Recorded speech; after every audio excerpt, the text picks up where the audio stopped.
안녕하세요. 지난주까지 이제 우리가 practical drawing, drafting, 그러니까 실무에서 쓰는 어떤 도면들 그런 것들을 기준으로 해서 연필로 그런 것들을 이제 그리고 또 작성하고 표현하고 이런 방법들에 대해서 쭉 다뤘는데 일단 그러면서 여러분들이 조금 하나 빠진 부분이 있다라고 느끼게 됐을 거예요. 그건 뭐냐면은 실무에서 그리는 그림은 건물을 설계하고 시공하기 위한 도면이거든요. 그래서 그 스케일을 정확하게 옮기는 것들이 목표예요. 그러니까 우리 눈에 그럴듯하게 보이는 게 중요한 게 아니고 그 도면을 가지고 실제 설계하고 시공으로 옮기기 위한 도면이라는 거예요.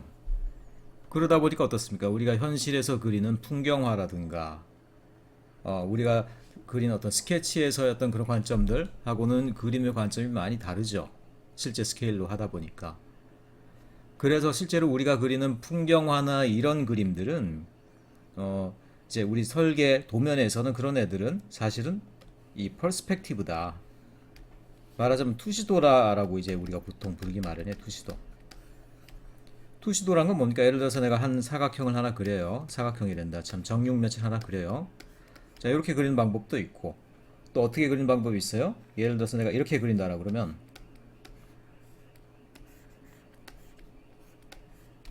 이렇게 그린다라 그러면 제가 지금 뭘 염두에 두고 그린 거예요? 지금 이 원래부터 이 정육면체가 이렇게 생긴 게 아니고 실제로는 이게 이쪽으로 쭉 나아가면서 어떻게 됩니까? 하나의 점으로 수렴하죠. 그러니까 이런 거 여러분 이미 배웠죠. 그러니까 소실점이라는 거, 소실점. 소실점이란 표현은 다 어디에서부터 나온 거냐면 이제 원근법이라는 기법에서부터 나와요. 원근법. 원근법은 르네상스 시기에 브루넬레스키라는 유럽의 이제 화가가 만든 어떤 그런 표현법인데 사람 눈에서 볼 때 가까운 것은 크게 보이고 먼 것은 작게 보이잖아요. 자, 그런데도 불구하고 그림을 그릴 땐 사실 그런 것들을 별로 감안 안 하고 그 형태 자체를 표현하기 위해서 했었단 말이에요. 예를 들어서 특별히 어떤 이집트의 그림 같은 거 보면 이집트 그림 보면은 사람은 무조건 이렇게 옆으로 보이죠. 옆으로 무조건 이렇게 옆으로 보이고 눈도 옆으로만 뜨고 있고 입도 옆으로만 보이고 발도 하다 보면 무조건 옆으로만 보이게 돼 있어요. 이렇게. 그런가 하면은 중요한 사람은 크게 그려놓고 그렇지 않은 사람은 조그맣게 그려놓고 거인과 마치 난장이가 있는 것처럼 이런 식으로 그려놓은 그림을 많이 보죠. 그러니까 고대에서는 원근법이라는 걸로 표현한 게 아니라 자기들이 볼 때 그 물체 하나하나를 개별적으로 표현하는 방식으로 말하자면 자기들 현실을 표현하고 싶어 했다라는 거예요. 근데 그 뒤에 이제 브루넬레스키 그리고 르네상스 시대가 오다 보니까 일종의 어떤 물리적인 그러니까 시각적인 법칙을 그림에 도입을 한 거죠. 가까운 것은 크게 보이고 물러나면 그 물러나는 거에 비례해서 점점 작아진다. 근데 어디까지 작아지느냐? 저기 지평선 무한대까지 물러가게 되면 걔는 점이 되는구나.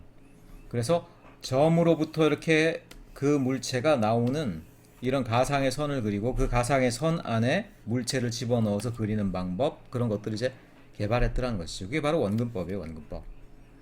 그래서 오늘날은 여러분들에게 특별한 미술 교육을 시키지 않았다고 하더라도 대충 그리라고 얘기를 하면은 다 어느 정도 원근법적으로 풍경을 다 표현을 해요. 근데 이런 것들도 사실은 뭐냐? 우리가 현대에서 사실은 풍경을 보는 방법이 원근법적으로 이미 우리가 보고 듣는 모든 것들 가운데 교육이 되어 있는 거예요. 이집트 사람 같은 경우는 그렇지 않아요. 무조건 사람은 옆모습으로만 표현하고요. 발도 옆으로만 표현하고 이런 것들이 그 당시에 세계관이었다는 거예요. 자, 원근법적인 표현도 사실은 이게 오늘날 우리가 세상을 표현한 일종의 세계관의 어떤 기본적인 원칙이라는 거라는 것이죠. 그래서 이런 원칙이기 때문에 이런 것들도 그리는 기법이 따로 있을 뿐 이게 완전히 현실을 그대로 대변하는 것은 물론 당연히 아닙니다. 실제로 박스가 가면서 작아지지도 않아요. 박스가 멀리 있다고 점이 되지도 않아요. 하지만 우리 입장에서 그렇게 보인다라고 사실 우리가 약속을 하고 있는 것뿐이다라는 것이죠. 그래서 그런 약속을 해서 그리는 방법을 우리가 이제 이른바 투시도 퍼스펙티브다라고 해요.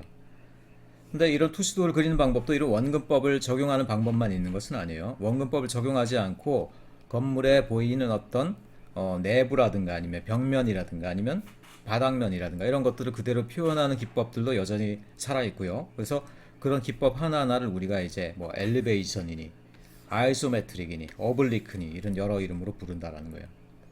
그래서 이런 모든 것들이 사실은 또 퍼스펙티브 투시도의 일종이다라고 볼 수도 있겠어요. 자, 그래서 이런 것들을 오늘 가장 좀 간단하게 한번 살펴보도록 하겠습니다.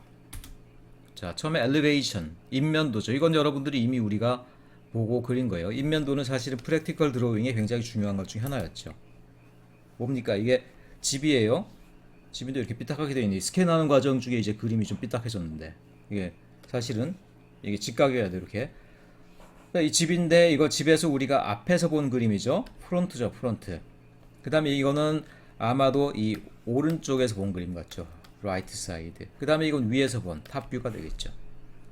자, 이런 것들은 기본적으로 엘리베이션의 표현 방법이면서 또 이것들이 뭐였습니까?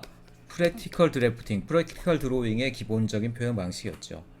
원근법 이런 것들은 취급하지 않아.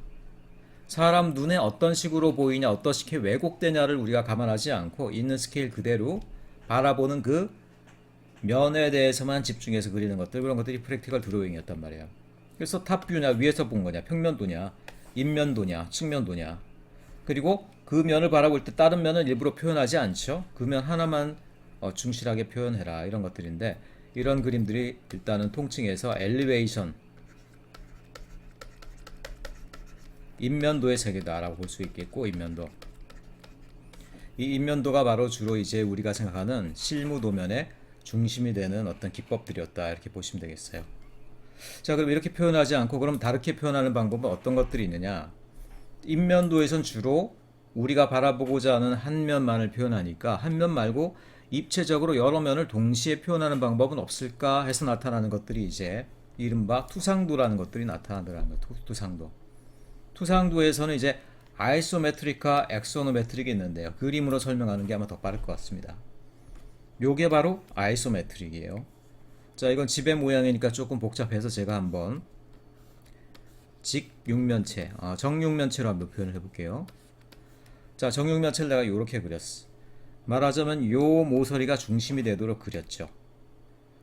요 중심이 되도록 그렸는데 실제로 우리는 이 그림을 보면서 1, 2, 3, 4, 5, 6개의 면이 다 동일한 면적을 가졌을 것이다 라고 짐작을 하죠. 하지만 그럼에도 불구하고 그런 것들을 제일 많은 면을 한 화면에 보이게 하려다 보니까 세 개의 화면을 동시에 보이게 각도를 이렇게 올렸죠. 각도를 올리다 보니까 어떻게 돼요? 원래는 수평이어야 될 요선과 요선이 실제 수평선하고는 각도를 만들게 됐죠. 이렇게 각도를. 근데 이게 만약 정육면체거나 직육면체다 그러면 이 각도를 두 개를 같게 할 수도 있겠죠.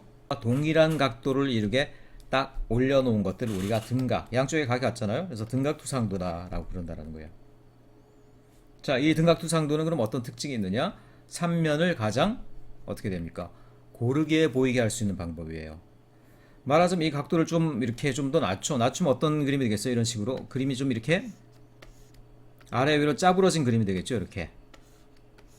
그러면서 이 각도 같은 경우는 여기를 내려 30도라고 쳐봐요. 그럼 여기는 한 15도로 했다. 그럼 어떻게 됩니까? 1과 2의 면은 굉장히 잘 보이는데 3의 면에 대해서는 왜곡이 심해지죠.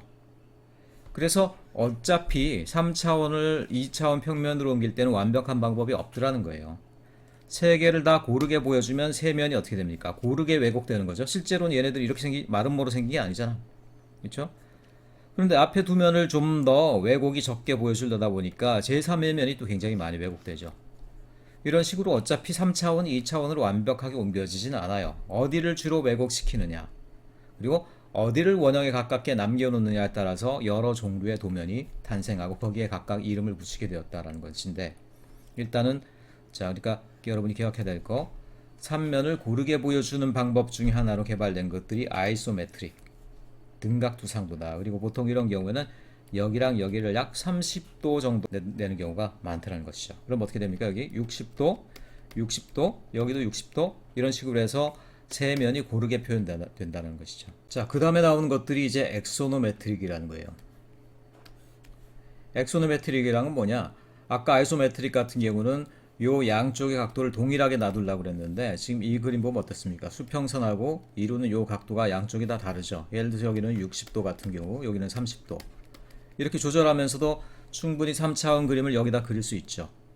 다만 이렇게 하면은 각 면에 왜곡되는 정도들이 다 달라지기 때문에 이런 경우는 아마 요 전면에 해당하는 부분은 전면은 굉장히 좀 잘 보이죠. 그러면 왜곡이 적죠. 하지만 요 옆면 그 다음에 윗면 같은 경우는 상대적으로 왜곡이 더 많이 되면서 보기가 좀 불편해지겠죠. 그러니까 건물의 전면을 좀 강조하는 방법이 되겠고, 그리고 요거 같은 경우는 실제로 각도가 아마 여기랑 여기가 일치하는 것 같죠. 써있진 않지만, 그러니까 이거는 엑소노메트릭이라고는 했지만 사실은 아이소메트릭인 거예요. 그러니까 아이소메트릭은 엑소노메트릭에 포함이 된다는 거예요. 그러니까 각도를 갖다가 달리하다 보면 같은 각도도 있을 수 있는 거 아니에요. 그렇기 때문에 아이소메트릭이 또 엑소노메트릭에 포함된다라고 볼 수가 있어요. 이거를 좀 더 굉장히 얇은 각으로 표현했죠. 얇은 각으로. 그러다 보니까 이쪽 면과 이쪽 면이 좀 더 강조돼서 보이고 천정 부분은 굉장히 많이 왜곡되어서 보이는 이런 형태로. 그러니까 이런 그림을 그릴 때 우리가 그러면 어떻게 됩니까? 우리의 선택이 있어야 되겠죠. 삼면을 동등하게 보여주고 싶다. 아이소메트릭 하면서 아이소메트릭도 되도록이면 여기 양쪽을 30도로 하는 게 좋겠죠. 그게 아니고 어떤 면을 우리가 좀 강조해주고 싶다. 엑소노메트릭을 택하고요. 그러면서 양쪽의 각도를 여러분들이 선택해주면 되는 거예요. 선택해주면. 보통 근데 잘 쓰이는 방식이 30, 60, 그 다음에 뭐 30, 30 아니면 또 뭐 45, 45 이렇게 나오기도 하고 경우에 따라 다르게 된다는 것이죠. 그래서 가장 일반적으로 쓰이는 엑소노메트릭이 바로 아이소메트릭이다 라고 보시면 되겠어요. 그래서 아이소메트릭은 보통 양쪽을 30도 정도로 한다고 했을 때 아까도 얘기했지만 세 개의 면이 동등하게 이렇게 왜곡되어 보인다. 그래서 건물의 보통 아이소메트릭이 건물의 입체감을 보여준다고 할 때, 건물이 입체적으로 어떻게 생겼는지를 보여준다고 할 때 가장 많이 쓰이는 방식이 아이소메트릭이다. 여러분 이렇게 보시면 되겠어요. 그리고 특별히 아이소메트릭 같은 경우는 X, Y, Z축이라는 우리 수학의 좌표축의 개념하고 제일 잘 들어맞죠. 그래서 마치 이 입체의 어떤 건물이나 구조물들을 좌표축 위에 올려놓는 개념으로 설명할 수 있는 그런 것들이 아이소메트릭이다. 이렇게 여러분들이 이해하시면 되겠어요. 그래서 여기 있는 것들은 실제 건물의 인테리어나 아니면 건물의 외부 형태를 아이소메트릭 형태로 그린 거예요. 그냥 뭐 정육면체나 이런 걸 그릴 때는 뭐 어떻게 되는지 잘 몰랐는데 실제 인테리어를 그리니까 이게 이런 느낌이구나 라는 것들이 이제 나타나죠. 예를 들어서 인테리어를 여러분 지금 30 정도 되는 아이소메트릭으로 그렸다면 어떤 느낌이 나요? 실내에 있는 각각의 공간이 크기의 비율이 어떻게 되는구나, 어디가 정사각형이구나, 어디가 연결되어 있구나, 이런 것들이 좀 비교적 잘 보이죠.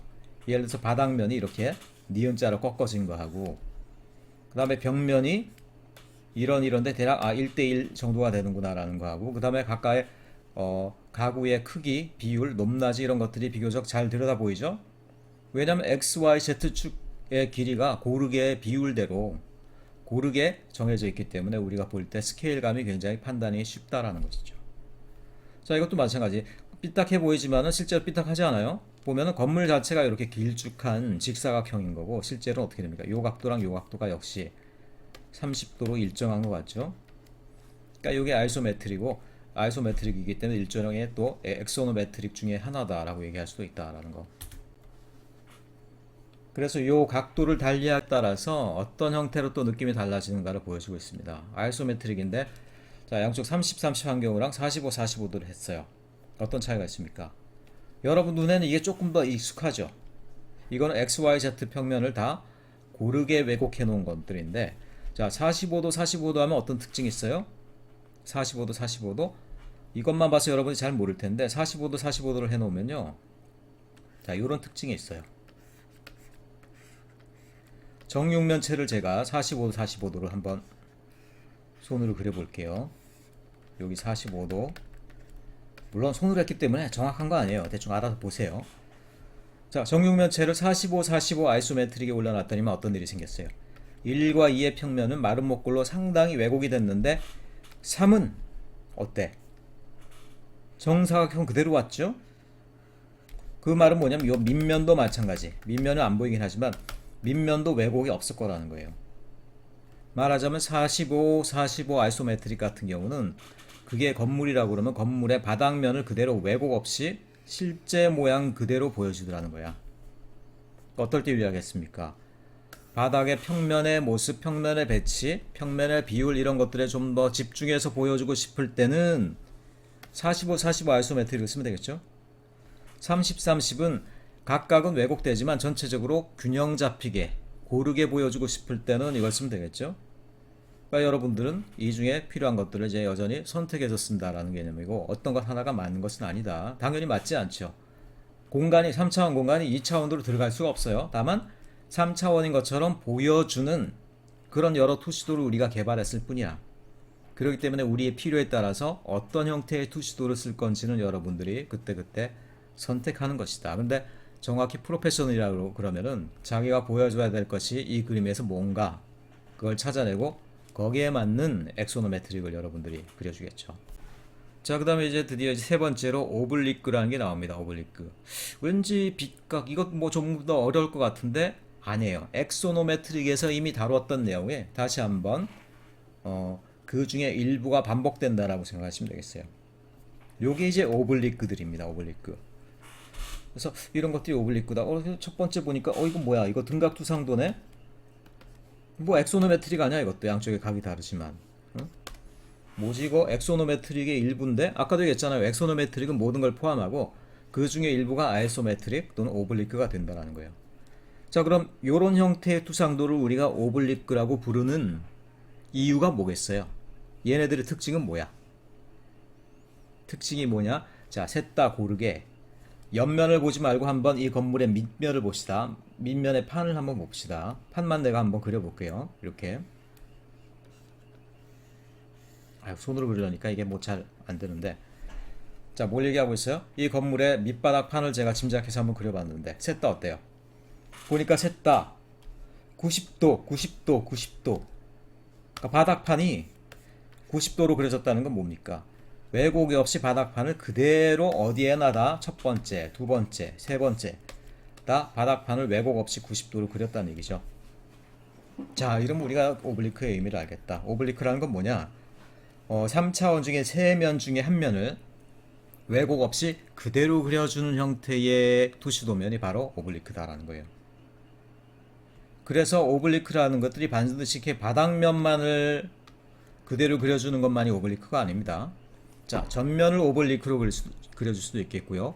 측면을 오블리크 형태로 그려줄 수도 있어요. 뒤에 한번 계속 보면 그런 것들이 나오는데, 자, 여기 있는 것들은 물론 아까 본 것처럼, 자, 여기 보이는 건물이라든가 구조물의 밑판을 한번 그려보면은 그 밑판이 어떻게 돼요?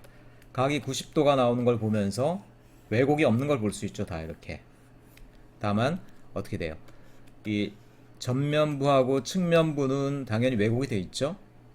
그렇기 때문에 한 면을 왜곡시키지 않고 그리는 것도 오블리크인데 그 한 면을 여기서는 여기 나와 있는 4개의 건물에서는 공통적으로 바닥면을 왜곡시키지 않게 그린 그런 스케일이 되겠습니다. 말하자면은 바닥면이 정스케일인 그런 오블리크이기 때문에 플랜 오블리크다라고 부른다라는 것이죠. 플랜 오블리크. 어떤 특징이 있습니까? 특별히 건물 면적이 넓고 넓은 그 평면 위에 뭐가 많이 들어가 있고 그 가운데 또 배치도가 있고 평면도가 있고 이렇게 됐을 때 바닥면의 어떤 위치에 여러분들이 집중해서 뭔가를 그려주고 싶다. 그러면 여러분들이 플랜 오블리크를 하면 되는 거겠죠. 근데 당연히 이런 데서는 그럼 어떻게 됩니까? 건물의 파사드의 느낌이나 이런 것들은 왜곡이 심하기 때문에 요 그림을 잘 표현하기는 어렵겠죠. 하지만 바닥 위에 어디 동선이 있고 어디 마루가 있고 어떤 가구가 올라가 있고 어떤 방이 있고 이런 것들은 여기서 굉장히 잘 보이겠죠. 평면도를 그대로 여기다 옮겨도 되겠죠. 이런 경우에. 그러니까 그런 경우는 여러분들이 플랜 오블리크를 이용하면 된다. 다만 오블리크가 바닥면에만 집중할 필요는 전혀 없다. 자, 지금 이거는 또 다른 오블리크인데 이 오블리크를 보면 어떻게 돼요? 이제는 바닥면이 어떻게 돼? 바닥면이 왜곡돼 있지 이미? 마른 목골로 왜곡돼 있지. 하지만 어떤 면이 그대로 표현되어 있습니까? 정스케일로 표현된 것들은 여기는 전면이다라는 거야. 앞면. 여러 개의 벽면이 있는데 여러 개의 벽면이 다 이렇게 직사각형으로 왜곡이 없죠. 어떻게 됩니까? 이거는 여기서 바라다 본 전면 내지 측면에 집중을 한 그런 오블리크가 됐다는 거예요. 그래서 이런 것들을 우리가 배운 인면도 있죠. 인면도를 그대로 여기다 이용할 수 있겠죠. 그래서 그런 것들은 엘리베이션 오블리크라고 그래요. 그러니까 이 그림에서도 뭡니까? 바닥면이 뭐 어떻게 되는지 우리 관심 없고 다만 이 각각의 벽면을 보니까 각각의 벽면의 파사드 디자인이 다 다르죠. 문이 있고 여기는 뭐 블럭 같은 걸 올려놓은 데 있고 여기는 또 유리로 된 벽을 장식해 놓은 것 같은 경우도 있고 벽면의 디자인이 다 다르죠. 이것들이 서로 간에 비교가 가능하죠. 왜냐하면 걔네들을 우리가 왜곡이 없이 이렇게 평면으로 세워놨기 때문에. 그래서 오블리크는 꼭 바닥면에만 집중되는 거 아닙니다. 전면에다 집중을 시킨 엘리베이션 오블리크도 있을 수 있다라는 거 여러분들이 기억해 두시고요. 그 다음 그림은 동일한 집 하나를 여러 형태의 투시도로 번갈아 가면 그렸을 때 그 서로 간의 느낌이 어떤가 비교해 보기 위해서 그려놓은 그림이 되겠어요. 그래서 처음 나온 것들이 이제 아이소메트릭이라고 할 수 있고요. 그 다음 게 이제 오블리크에서 전면부가 왜곡이 안 돼 있고 그대로 왜곡 없이 표현되어 있죠. 그 다음에 이제 퍼스펙티브, 소실점이 있어서 이렇게 가면서 한 점으로 수렴하게 해놓은, 이렇게 한 점으로 수렴하게 해놓은 형태의 이런 것들이 지금 퍼스펙티브가 되겠다라는 거예요. 근데 퍼스펙티브가 사실 얘랑 얘를 포함하는 개념이다라고 볼 수도 있어요. 꼭 이렇게 소실점을 쓰는 개념만 퍼스펙티브 투시도는 아니다라는 거예요. 그러니까 3차원을 고르게 표현하는 모든 그림들이 다 퍼스펙티브가 될 수 있는데, 그럼에도 불구하고 이렇게 소실점을 넣어서 원근법을 표현한 그림을 더더욱이 이제 퍼스펙티브 드로잉이다라고 이 수업에서는 이렇게 얘기를 하자라는 거예요. 자, 그래서 아이소메트릭의 느낌 뭔지 알겠죠? 입체감을 주기에는 제일 이제 충분하고, 다만 개별적인 앞면과 윗면, 밑면의 어떤 스케일을 표현하는 데는 조금 부족한 그런 그림 되겠고, 오블리크는 그 중에 한 면에 집중을 해서 한 면은 그대로 스케일을 살리는 그림들, 그게 오블리크가 되겠어요. 근데 오블리크는 단점이 있죠. 아까도 얘기했지만 옆면이 왜곡이 많이 되다 보니까 그 옆면을 어떻게 그려야 될지 모르겠어. 아이소메트릭에서 상관없는데 오블리크에서는, 자 지금 보면은 아마도 앞면과 옆면이 길이가 똑같은 것 같아요, 이 집이. 그래서 오블리크를 그렸어요. 그래가지고 앞면과 옆면이 어떻게 돼? 동일한 길이로 그렸더니만 여러분 이 집 느낌이 어때요? 얘가 얘랑 똑같은 애야. 얘는 어떤 느낌이야? 분명히 그림으로는 여기랑 여기를 길이를 같게 그렸단 말이에요. 근데 뭔가 이렇게 짱구가 돼버렸지? 앞뒤로 길게 느껴지지. 왜냐면 사람이 생각하는 느낌이 왜곡된 부분이 실제 길이대로 그려지면요, 필요보다 더 길게 느낀다는 거야, 사람이. 그러니까 실제 스케일대로 그렸을 뿐인데, 나는 거기다가 정면에 집중한 오블리크를 그렸을 뿐인데 왜 이렇게 뒷장구가 돼버렸냔 말이야. 이상하지? 그러니까 이거 계집처럼 돼버렸죠. 앞뒤가 긴. 실제로는 정사각형이어야 되는데. 그래서 오블리크를 그릴 때 이런 문제가 생긴다라는 걸 사람들이 알고, 그래서 일부러 옆면을 짧게 그리는 기술을 또 개발해요. 그래서 이것이 1이면 얘를 3분의 2 정도로 그려. 그런데도 불구하고 왠지 여기가 좀 더 좀 길게 느껴지죠. 그럼에도 불구하고 앞면이 1일 때 옆면을 한 2분의 1 정도로 그려야지만 사람들이 요 바닥을 정사각형으로 이해를 하더라. 그래서 오블리크를 그릴 때는 옆면의 길이를 한 2분의 1 정도의 길이로 짧게 그려주는 것들이 좋다라고 결론을 내렸더라는 거예요. 좀 웃기죠? 그러니까 어차피 이런 것들은 실제 세계가 아니에요. 여러분, 실제 스케일 그대로 표현하는 건 우리가 배운 프랙티컬 드로잉들이고요. 평면도, 인면도, 단면도 이런 것들이고요. 투시도에서는 어차피 실제 스케일과는 관련이 없어. 어느 부분인가는 다 왜곡이 되기 마련이라는 거예요. 그렇기 때문에 이런 것들은 어떻게 됩니까?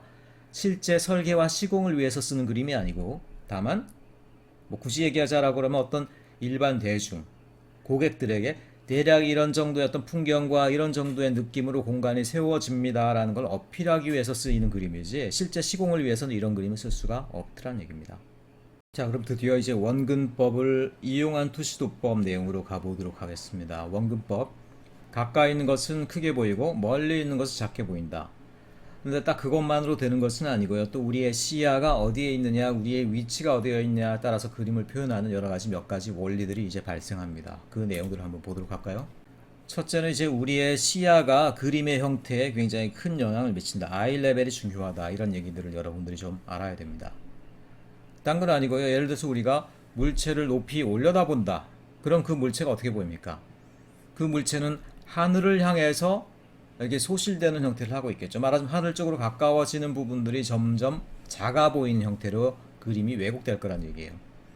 그런가 하면 우리가 바닥에 어떤 물건을 놓고 본다. 우리의 시야선은 눈높이는 그 위에 있다 그러면 물건이 땅 쪽으로 내려가면서 점점 작게 보일 거라는 것이죠.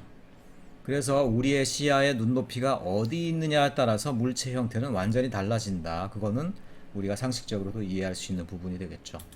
넘어갑시다. 자, 요게 일반적으로 보는 우리의 원근법의 세계관이에요. 그래서 이 선은 뭐냐? 이 선이 이제 호라이전털 라인이에요.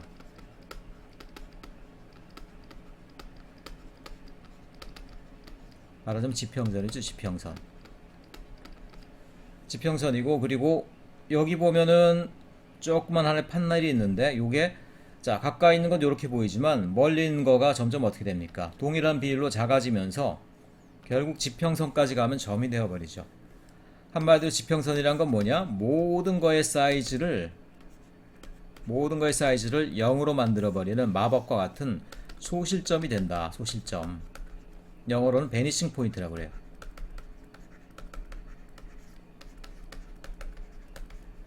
없어져 버린, 사라져 버린 점이란 얘기죠. 그래서 여러분의 눈높이는 항상 지평선과 일치하기 마련입니다. 여러분의 눈높이는 멀리 가고 가다 보면 결국 지평선하고 딱 만나게 돼요. 내가 키가 180인데 분명히 난 땅 위에 1.8m 정도 떠 있는데 무슨 소리냐 라고 얘기를 하겠지만, 여러분들이 여기 이렇게 180을 떠 있다라고 해봤자, 그렇죠, 저 지평선에서는 어차피 1.8m라는 건 점이나 마찬가지더란 얘기지. 그렇기 때문에 사람의 시선은 무조건 지평선에서는 다 만나게 돼 있더라는 거야. 키가 뭐 1m 50cm든 2m든 간에 상관없어. 그러니까 지평선이라는 건 무조건 자 우리의 모든 물체가 점이 되어버리는, 모든 물체의 사이즈가 제로가 되어버리는 소실점이 결국 지평선을 따라서 분포한다. 여러분들이 이렇게 봐야 되더라는 것이죠. 그래서 우리 바로 앞에서 봤을 때 이만하던 것들이, 요따만하던 것들이 지평선에서 결국 점이야. 점.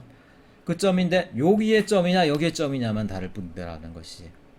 그래서 두 번째 원칙, the farther the smaller, 공평하게 0이다 0, 점이다 라는 거, 그걸 여러분들이 기억해 두시면 되겠어요. 일단 우리가 그리는 일반적인 스케치, 데생, 풍경화에 이런 원근법의 원리가 이미 다 녹아 있습니다. 심지어 어린애들이 그리는 그림에도 어느 정도 우리는 이미 원근법이 교육이 돼 있어요. 이 트럭이 확실하게 나오고 있죠. 이 트럭을 갖다 그냥 그렸을 때는 여러분들이 모르겠지만 실제로 여기에는 많은 정보가 포함되어 있어요. 일단은 자 트럭의 옆면을 갖다가 한번 우리가 쭉 소실시켜 볼까요? 이렇게 큰 것들이 자 여기나 사이즈 원래 같았겠죠. 근데 이만큼 작아졌다는 건 뭐예요? 계속 그런 비율로 작아져서 어딘가에는 소실점이 됐다는 얘기겠지? 이 소실점은 뭐다? 이게 바로 호라이전틀 라인이다. 호라이전틀 라인은 뭐냐? 여러분들의 아이 레벨, 눈높이다. 그래서 점선을 쭉 그리면 어떻게 됩니까? 여러분의 눈이 사실 여기 있더라는 거야. 여기 이렇게 눈높이가. 무슨 얘기인지 알겠죠? 여러분이 사실 여기서 관찰했구나라는 것들이 이 그림에서 딱 나타나는 것이지. 그리고 여러분들이 이 뒤에서 관찰하고 있었기 때문에 앞면으로 갈수록 점점 더 작아 보이는구나. 소실점이 어디인지, 수평선이 어디인지, 지평선이 어디인지 가르쳐 주지 않았지만 그림을 분석해도 벌써 지평선이 어딘지 나타나더라는 거야. 이 복도의 모서를 쭉 이렇게 확장해 보면은 여기서 만나죠? 화가 난 사람이 여기서 이제 쳐다보면서 전체 3차원 공간이 저 끄트머리로 소실되어 보이는 방향으로 이렇게 그렸구나라는 걸 알 수 있죠. 자, 어떤 그림이든 간에 원근법으로 그린 건요, 이렇게 소실점이 어디인지, 지평선이 어디인지, 그리고 사람의 눈높이가 어디인지 은연중에 다 나타내고 있더라는 얘기예요. 이걸 안다라고 그러면 여러분들이 처음에 그림을 그릴 때부터 사실은 좀 더 어떻게 됩니까? 원근법의 법칙에 좀 더 충실하게 그릴 수가 있죠. 어떤 방법으로? 예를 들어서 이렇게 시골 기차 역사를 그린다. 그러면 여러분들이 미리 지평선을 쭉 표현을 해 놓는 거예요. 그 다음에 내가 그리는 개체가 어떻게 소실되어 갈지 대략적으로 이렇게 기준선을 그리는 거예요. 소실점을 그려 놓는 거야. 그리고 철로도 거기로부터 소실을 하겠죠. 이렇게 대략 이렇게 어떻게 됩니까? 원근법에 의한 전반적인 프레임을 짜 놓은 다음에 그 다음에 여기다가 이제 어떻게 됩니까? 그림을 이제 그려가는 거죠. 이렇게 뭐 좀 더 튀어나오고 다르고 원근법과 달라지는 부분도 있고 뭐 그러겠지만, 그리고 나서 이제 여기다 어떻게 전봇대도 그리고 산도 그리고 하면 이제 풍경화가 되는데, 이렇게 그려놓으면 어떻게 돼요? 확실한 원근법이 형성되는 것이죠. 자, 요 집 같은 경우는 대략 여기로 요 점으로 소실하게 그렸는데 옆에 있는 또 다른 집이 있는데 얘는 또 여기로 다른 데로 여기로 소실하게 그렸어. 뭔가 소실점이 좀 달라지면요 사람들이 볼 때 어떤 느낌을 받아요? 뭐 그림이 그럴듯한데 뭔가 어딘가 잘못됐고 뭔가 불쾌한데 그건 뭡니까? 원근법을 쓰기 썼는데 각 부분 간의 원근법의 어떤 소실점이라든가 아니면 지평선의 높이라든가 이런 것들이 좀 달랐기 때문에 생기는 현상일 수 있다라는 것이죠. 그러니까 여러분들이 제대로 그리려면 미리 이렇게 지평선 그 다음에 소실점 정도를 잡아놓고 그리는 것들이 좋다. 여기도 마찬가지예요. 그래서 기본적으로 여러분들이 자 이런 직육면체가 있다. 직육면체를 우리가 거의 정면으로 보고 있다. 그러면 어떤 식으로 돼요? 얘는 이쪽 면과 이쪽 면이 우리에게 강하게 보이고 있죠. 그리고 얘네들도 언젠가는 지평선으로 다가가면 소실할 거란 말이에요. 그러면 자 두 선을 이렇게 그어 놓습니다. 미리 이렇게. 요 소실점이 어디냐? 그러면은 이렇게 양쪽으로 소실점이 있을 때 그럼 요 소실점의 위치는 어디냐라고 여러분이 물어볼 텐데 그 부분은 꼭 정해진 게 아니에요. 기본적으로 사람의 시야의 범위가 여기서부터 여기까지다라고 그랬을 때 그 시야의 범위 끝이 소실점의 위치다라고 보통 얘기를 해요. 그래서 그건 사람마다 다르기도 하고 꼭 정해진 건 아닙니다. 하지만 그 소실점 두 개를 찍어 놓고요. 그 다음에 거기로 수렴하는 선을 이렇게 그려 놓은 다음에 그 선 내부에서 이렇게 직육면체를 그렸을 때 어떻게 됩니까? 양쪽 소실점을 가지는 그런 투시도의 그림이 완성이 되는 것이죠. 바로 이 역사가 이런 두 개의 소실점으로 그려진 두 개의 소실점을 통해서 그려진 그런 형태의 투시도가 되겠어요. 하늘로 가면서도 언젠가 이제 소실점이 생기겠지. 하지만 그런 것들을 보통 고려하지 않고요. 보통 지상에 있는 것들은 양쪽으로 소실한다라는 측면에서 소실점 두 개를 통해서 이제 표현하는 경우들이 대부분입니다. 그래서 보통 건물과 같은 경우도요. 대부분은 사실은 특별히 공간감을 요구하지 않고 뭐 깊이나 이런 것들을 표현할 필요가 없다라고 생각되는 경우에는 지평선의 양쪽으로 소실되는 이 소실점 원근법을 쓰는 것들이 일반적이다. 여러분들이 그렇게 이해해 두시면 되겠어요. 그래서 이 부분은 원근법에 의해서 실제로 투시도를 그린다고 할 때 어떤 형태로 어떤 원칙에 따라서 어떤 프로세스를 그려야 될지를 설명하는 좀 실무적인 내용들이 되겠어요. 자, 여기 나오는 내용들은 조금 까다롭고 쉽지가 않을 수 있습니다. 그냥 스케치가 아니라 원근법의 원칙에 의해서 각 부분을 어떤 식으로 표현해야 되느냐라는 원리를 가르치는 부분이기 때문에 많은 용어들이 등장을 해요. 그래서 제가 장담하건대 여기 나오는 용어들 여러분들 한 번 읽어서 절대로 이해가 안 될 겁니다. 그럼에도 불구하고 간단하게 한번 설명해 볼게요. SP라는 거는 여러분들이 서 있는 지점을 얘기해요. 자, 물체가 여기 이렇게 있다. 자, 위에서 내려다본 그림이에요. 위에서. 그리고 여러분이 여기 서 있다. 그러면 이렇게 물체를 관찰하겠죠. 당연히 여러분이 여기 서 있는 거랑 여기 서 있는 거하고는 물체가 표현되는 방식이 완전히 다르겠죠. 그렇기 때문에 투시도법으로 원근법에 의해서 도면을 그릴 땐 여러분들의 서 있는 위치가 반드시 확정이 돼야 됩니다. 그게 바로 여러분들의 SP, 스탠딩 포인트예요. PP라는 건 뭐냐? 픽처 플레인이라는 건데 이거는 가상적인 표현이에요. 3차원이 2차원 평면으로 옮겨지기 위한 가상의 스크린 평면이다라는 건데 요거는 사실 원근법, 투시도법을 그릴 때 필연적으로 나올 수밖에 없는 개념이야. 왜냐? 우리가 예를 들어서 영화를 보면요. 영화관에 3차원을 갖다가 우리가 보는 것 같지만 실제로 그 3차원은 어떻게 됩니까? 2차원 평면도에 투사되어 있는 것일 뿐이지 2차원 투사되어 있는 걸 보고 우리가 3차원이라고 착각을 할 뿐이지 실제로 걔네들이 2차원이에요. 그러니까 모든 3차원을 2차원으로 그릴 때는 그 2차원으로 투영된 일종의 스크린과 같은 평면이 필요합니다. 그래서 내가 이런 물체를 바라보고 얘를 갖다 원근법을 표현하고 싶다 할 때 스크린을 여기다 세워놓을 수도 있고요. 또는 내 눈과 그 물체 사이에다 세워놓을 수도 있어요. 그래서 얘가 이런 식으로 투사되고 그래서 물체가 여기 이렇게 보이거나 아니면 얘가 이런 식으로 투사돼서 물체가 여기에 이렇게 보이거나 그러니까 두 가지 방법이 다 가능하더라는 거예요. 그래서 픽처 플레인이란 건 뭐냐? 3차원을 2차원으로 옮기기 위해서 우리가 가상의 스크린 라인을 설정하는데 그걸 바로 우리가 PP다라고 그런다는 거예요. PP는 우리의 의도에 따라서 위치를 바꿀 수가 있습니다, 여러분들. 그리고 베니싱 포인트라고 그러면 이미 설명을 했죠. 우리가 이렇게 세 개를 쭉 놓고 보면 모든 우리의 시선은 결국은 지평선의 높이가 되고요. 그리고 모든 물체들은 지평선으로 가면서 점이 되어버린다라고 그랬죠.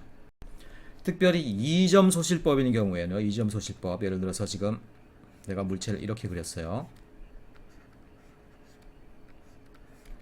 자, 이게 직육면체인데 이렇게 그려놓은 게 뭐예요? 옆면은 이렇게 가서 어디에선가 이렇게 사라져 버리고, 이쪽 면은 또 이렇게 가가지고 여기선가 어딘가 점이 되어버리고. 그러니까 이 점 소실법인 경우에는 지평선상에 두 점이 있어가지고 그 두 점이 물체를 갖다가 점이 되게 하는 그런 점이 됐다라고 얘기할 수 있는 거죠.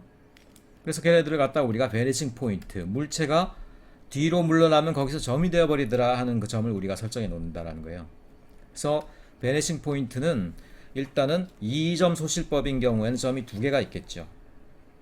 그래서 오른쪽에 있는 건 VPR이라고 쓰기도 하고요. 왼쪽에 있는 거 VPL이라고 쓰기도 해요. 양쪽에 있는 경우를 얘기하는 거죠. 그런가 하면 VP가 물론 이렇게 하나인 경우도 있겠죠. 1점 소실법인 경우. 근데 우리가 보는 대부분의 건물들은 보통 직육면체에 가까운 덩어리들이거든요. 그래서 이런 것들을 우리가 땅 위에다 올려놓고 원근법을 그린다고 할 때는 대부분 두 개의 소실점으로 표현되는 그런 인면체가 되는 경우가 많습니다. 그래서 여러분들이 익숙해져야 될 것들은 뭐냐? VPR과 VPL이다. 여러분들이 그렇게 좀 기억을 해두시면 되겠어요. 그 다음에 VML이다. Vertical Measuring Line이다. 수직 기준선이라는 건데 이게 뭔 얘기냐? 그리려는 물체에 있어서 가장 왜곡이 적은 수직 모서리 부분. 여기서 여러분들이 잘 이해가 안 가니까 이건 뒤에 실무 그림 그리는 방법이 이제 표현됐을 때 거기서 한번 설명하도록 하겠습니다. 그리고 HL이 지금 얘기했죠. Horizontal Line. 이 지평선을 말하는 거다. 요거 빼놓고 다 설명했죠? 넘어가 보도록 합시다. 자, 그래서 여러분들이 요 그림을 좀 이해를 해야 되겠어요. 자, 요거는 정육면체인데 정육면체가 지금 우리 눈앞에 있고요. 눈앞에 있는 것들이 결국 지평선이고 지평선 어디론가 가면서 이렇게 점과 만나는 걸 여러분이 알고 있죠. 그래서 VPL과 VPR 이 두 소실점이 되면서 그 두 소실점을 잇는 지평선이 이렇게 생기고요. 그리고 지평선 앞에 있는 이 물체를 우리는 이렇게 입체적으로 이해했다 이렇게 볼 수가 있겠죠. 자, 그럼 이 동그라미는 뭐냐? 동그라미라는 건 우리가 보는 시야의 범위를 대략적으로 얘기한다라고 생각돼요. 여러분 한번 눈알을 굴려보세요. 여러분이 앞에 보이는 시야의 범위가 어때요? 시야의 범위가 이렇게 네모진 사람이 있나요? 아니에요. 여러분들이 이렇게 눈을 굴려보면 여러분의 시야의 범위는 대략적으로 이렇게 보통은 타원이 된다라고 얘기를 합니다. 보통 타원이어서 여기서부터 여기까지 각도가 뭐 135도니 아래 위의 각도가 뭐 한 67도니 이런 얘기를 하거든요. 근데 이제 이 타원형이라는 걸 가정하면 이제 우리가 너무 복잡해지니까 보통 이제 투시도법에서는요 우리의 시야의 범위를 대략 이런 하나의 원으로 칩니다. 원으로 쳐요. 그렇기 때문에 이 원이 우리가 볼 수 있는 물체의 범위야. 범위이기 때문에 당연히 그 범위의 끄트머리에 가면은 거기가 소실점이 되는 거겠지. 소실점이 여기다 둘 수도 있고 여기다 둘 수도 있죠. 하지만 그럼에도 불구하고 보통 우리는 우리의 시야 범위라는 동그라미를 이렇게 그려놓고 그 양쪽 끝이 소실점이 되게 하는 대략 그런 어떤 형태로 이 투시도법을 작성하게 된다. 여러분들이 그렇게 이해하시면 되겠어요. 자, 그래서 여기 보면 뭐 샌프란시스코의 모습 그리고 거대한 어떤 홀의 모습인데 여기도 보면 다 소실점을 통해서 표현된 걸 여러분들이 볼 수가 있죠. 그리고 가상의 지평선이 이렇게 있는 걸 여러분들이 볼 수가 있을 거라는 거예요. 자, 그래서 이 그림에서 보면은 아마도 맨 왼쪽에 있는 게 이게 아마 정육면체를 얘기하는 것 같죠. 동일한 정육면체가 여러 위치, 여러 각도에 있을 때 투시도가 어떻게 달라지는지를 이제 보여주는 그림이고, 이걸 통해서 이제 투시도가 어떤 식으로 그려져야 될지 우리가 짐작해 볼 수가 있어요. 자, 일단 여러분들이 이해해야 될 건 뭐냐? 이게 위에서 이건 위에서 내려다본 그림입니다. 이쪽은 이건 그리고 실제로 우리가 앞에서 본 투시도를 작성해 놓은 그림이에요. 그래서 두 번째 경우를 한번 우리가 상상해 볼까요? 두 번째 그림. 두 번째 그림일 때 여러분들이 이제 여기 서 있는 거야. 여기 서 있고 요런 물체를 관찰하는 거예요. 다만 아까도 얘기했지만 3차원이 2차원 영상으로 변할 때는 2차원 평면 스크린이 설치가 돼야 돼. 그래서 그게 바로 픽처 플레인이라고 그러죠. 그래서 그 픽처 플레인이 이렇게 서 있는 거예요. 그래서 말하자면 이렇게 되어 있는 정육면체가 상이 이렇게 와서 여기에 상이 맺히는 거예요. 이렇게 그 상을 여러분들이 보는 거라는 거지. 한마디로 요 상을 보는 거다. 그래서 거기서 보여진 상이 바로 이런 그림이라는 거예요. 그걸 여러분들이 이해를 해야 되겠지. 자, 그럼 그 그림이 어떻게 그려지느냐? 보니까 베니시 포인트 라이트하고 레프트는 아직 여기 보니까 너무 멀어가지고 그림이 안 그려져 있지. 아마 여기 어딘 거인 것 같지. 그러니까 짐작할 수 있기로 아마 여러분들의 시야를 보면 이렇게 설정된 것 같아요. 이런 원으로. 맞죠? 그리고 이게 지평선이죠. 지평선 상에 VPR과 VPL이 서 있겠죠. 자, 그리고 또 하나 중요한 개념. 아까 VML이라는 게 있었다. Vertical Measuring Line이라고 그랬죠. 실제로 그림을 그릴 때는 얘를 찾아내는 게 굉장히 중요해요. 얘는 뭐냐면 왜곡이 없는 한 부분이에요. 왜곡이 없는 한 부분. 왜곡이 없다라는 건 무슨 얘기냐? 자, 지금 얘기했지만 픽처 플레인에 어떤 상이 맺혀서 그 상을 우리가 보이는 대로 그리는 거예요. 그러다 보면 뒤에 있는 물체가 지금 상이 이렇게 맺혀. 그럼 요 플레인하고 말하자면 스크린하고 떨어져 있는 모든 점, 말하자면 요 점, 요 점은 어떻습니까? 거리가 있으니까 이미 얘네들은 떨어져 있는 만큼 왜곡이 되겠지. 작아 보이고 짧아 보이겠지. 그런데 우리가 기준으로 한 스크린 여기니까 거기랑 딱 만나 있는 모서리는 어떻게 했어요? 말하자면 요게 쭉 내려다보면 뭐야? 요 모서리 여기까지. 말하자면 요 길이, 이 길이는 왜곡이 있을까 없을까? 없죠. 왜냐하면 우리가 여기를 기준으로 그림을 그리는데, 그렇죠? 스크린에 딱 맞닿아 있는데 얘가 왜곡이 왜 생겨? 얘는 원래 사이즈 그대로 그려야 되겠지. 그러니까 얘 때문에 우리가 그림을 그리기가 가능해진다는 거예요. 그러니까 얘는 뭐냐? 이게 예를 들어 높이가 10m라고 쳐. 그러면 10m 높이가 그대로 오는 거야. 이렇게 그대로 와. 얘 하나만 왜곡 없이 그대로. 그런데 보면 얘도 10m, 얘도 10m, 다 10m지. 근데 다 10m보다 짧아 보이지? 왜? 멀리 있으니까. 그러니까 실제로 여러분들이 이 투시도를 그릴 때, 원근법에서 투시도를 그릴 때는 VML 하나를 찾아내는 것들이 굉장히 중요하다. VML 찾아내면 어떻게 되겠어요? 일단 VML의 양쪽 끝으로부터 이렇게 소실점으로 가는 가선들을 막 그려. 이렇게 이미 가선들을 여러 개 그려. 그 다음에 모든 도형들이 그 안으로만 싹싹싹 들어가게 그린다라 그러면 굉장히 쉽게 그릴 수가 있겠죠. 그러니까 여러분들이 VML을 찾아내는 것들이 이제 키포인트가 된다, 이렇게 말씀드릴 수가 있겠어요. 자, 다시 한번 얘기합니다. 일단은 여러분들이 그림을 그린다고 할 때 PP의 위치가 어디고 SP가 어디인지를 여러분들이 확보를 해요. 그 다음에 모든 그림의 각 부분이 이렇게 상이 맺힌다, 스크린에 상이 맺힌다라고 생각을 하는데, 그때 상이 맺힐 때 왜곡이 없는 한 엣지, 한 면, 이런 걸 찾아야 됩니다. 걔가 바로 Vertical Measuring Line이 되는 거예요. 그 다음에 실제로 그 투시도를 그린다고 할 때는 소실점이 양쪽에 어디에 있는가, 여러분의 시야의 범위의 양쪽이에요. 그리고 지평선의 양쪽 끝입니다. 그리고 그 점을 찍고 나야지 그 다음에 이제 여러분이 보려는 도형의 형태가 정해진다라는 거예요. 자, 같은 도형이라고 하더라도 소실점의 위치가 다 다르면, 그러니까 말하자면 여러분들의 시야의 범위가 다르면 당연히 다르게 보이는 거죠. 실제로 여러분들이 화면 위에서 그림을 그린다고 할 때 아마 이런 정도로 이제 작업이 돼갈 거다라는 겁니다. 여러분이 그리려는 그림이 뭡니까? 지금 보니까 위에서 내려다보면 이렇게 돼 있고, 옆에서 보면, 말하자면 이쪽에서 보면은 이런 식으로 돼 있다라는 거예요. 그러니까 대략 그려보면 아마 얘가 이런 식으로 생긴 애겠죠. 이렇게 두 개의 박스인데 한 박스는 좀 작어. 그러니까 잘 안 된다, 야. 자, 요런 애들이겠죠. 요런 애들. 요렇게 생긴 애들 갖다가 우리가 투시도법에 의해서 그리면 당연히 요렇게 돼야 되는데, 자, 그때 여러분들이 확인할 게 뭐다? 일단은 PP가 어디에 있는지를 여러분이 알아내야 돼요. 자, PP가 여기 있다 보니까 여기가 바로 VML이 되는구나. 요게 알 수가 있겠죠. 그러니까 여기서부터 여기까지는 이 건물의 높이 그대로 이쪽으로 다가온다는 얘기야. 그 다음에 양쪽으로 소실점이 어디냐, 소실점이 어디인지는 과제에서 알려주는 경우도 있지만 여러분들이 직접 찍어야 되는 경우도 있어요. 여러분들이 뭐 눈이 양옆으로 쫙 찢어져 가지고 시야의 범위가 엄청나게 넓다 그러면 여기랑 여기가 될 수도 있겠는데, 그렇게 되면 어떻게 돼? 건물이 엄청나게 찌부러지겠지, 양쪽으로. 근데 그런 건 정상적이지가 않고요. 보통은 여러분들이 대략 시야 범위를 원형으로 이제 가정을 해서 보통 그린다고 할 때 적당한 위치에 여러분들이 VPL과 R을 찍어주면 됩니다. 그 다음에 VML을 하나 잡아서 어떻게 됩니까? 각각 VPR과 L로 이렇게 가선을 그려줘요. 가선을 가선을 그려준 다음에 나머지 모든 점, 예를 들어서 이 점은 어떻게 됩니까? 요 점 같은 경우도 우리가 여기서 바라보는 거기 때문에 바라보는 요 점은 이쪽으로 와서 여기에 상이 맺히게 되는 거죠. 그래서 거기서부터 수직으로 쭉 내려오면 어떻게 됩니까? 우리 앞에 보이는 개 그림은 여기에 있는 요 선으로 보이게 되더라는 거야.